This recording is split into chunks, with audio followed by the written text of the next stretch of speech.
Hey everyone, finals week is up, work is up, I've been stressed out a little bit, so I want to make something tasty, something that I like, one of my favorite foods, which is cookies.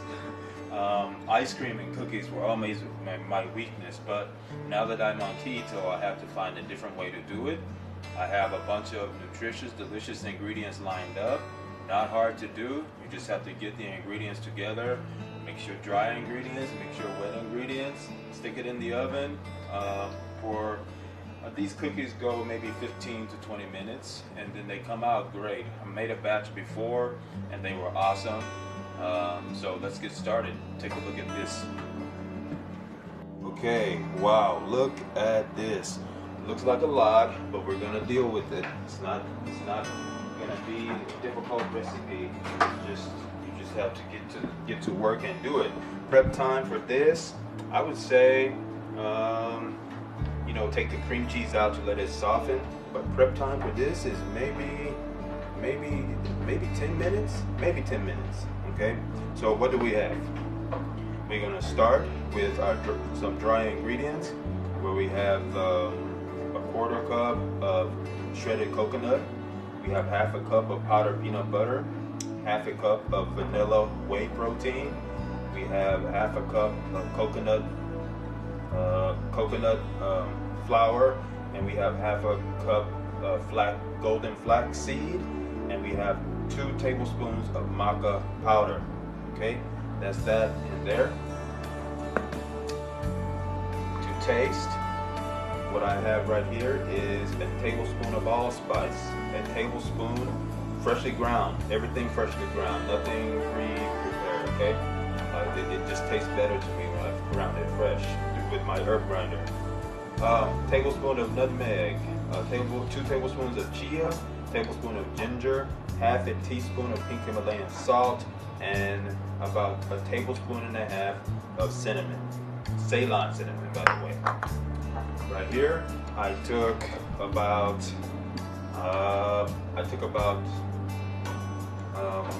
8 ounces of walnuts and 8 ounces of pecans, and I put them into a bag and just banged them up. I just bang until they got all small pieces like this. Some of it got ground because I tried to use my herb grinder with some of it, but I'm gonna get chunky bits of walnut and pecan to the cookies that way. We have some cashew milk. We're going to be pouring that into the dry ingredients until we get like a cornbread batter mixture.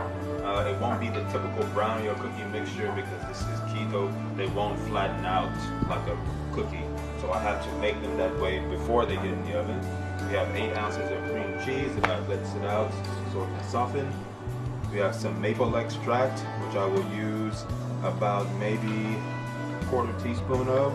We have some vanilla extract that I will use about half a teaspoon or a teaspoon of, or maybe a teaspoon of both. In this bowl, I have 4 tablespoons of butter, 4 tablespoons of heavy cream, and then like a little bit of there was leftover walnuts in my herb grinder. So when I washed it out, it turned into walnut milk. Okay, and here I have 3 large ground eggs. All right. Gonna get these dry ingredients in, mix them up. I don't have a big food processor or the cookie the cake maker or whatever. So I'm just gonna get the dry ingredients together and the nuts in there, mix it up, and I'm gonna slowly pour in my wet ingredients. Another ingredient in here, 5 tablespoons of liquid stevia to sweeten these cookies. Okay, so I'm gonna get everything mixed up, and then we'll be back with the baking sheet. Here it is. Here is the cookie dough. And as you can see, it's sort of like a thick cake batter. I guess it's sort of, like a cake batter, almost. And all I did was I took those nuts and I folded them in, and that's it.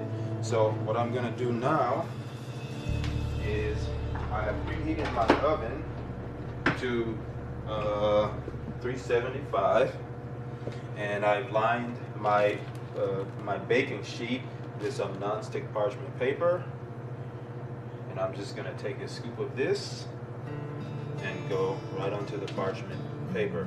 Now, if you look at this cookie, it looks really loose for a cookie, right? But that's okay. That's the way this needs to be. Oh, and the other thing I forgot to tell you, in my dry ingredients, I put a tablespoon of baking soda and a tablespoon of baking powder. And the maple extract was a tablespoon, and the vanilla extract was a teaspoon. Okay. And then when I got it in this bowl, I just guessed at about half a cup of sorry about the noise, half a cup of cashew milk. And then when I added my dry ingredients, I just kept adding cashew milk until I got this consistency that I wanted. And now, all I'm gonna do is just roughly lay out some cookies like this on my baking sheet, and then I'm gonna pop them in the oven for 12 to 15 minutes for now, just to see what will happen, and I will let you know when I get back. Okay, so these peanut butter cookies came out wonderfully, and I tasted it. They taste great. I love like the crunchiness of the walnuts and pecans. You get the sweetness from the stevia. You can taste the little bit of shredded coconut, and they're cooked just right. Cooked just right. Just like a giant peanut butter cookie. And I let my neighbor taste one, and he loved it. He wanted to take more. So I'll definitely be making this one again. Hope you give the recipe a try, and happy eating.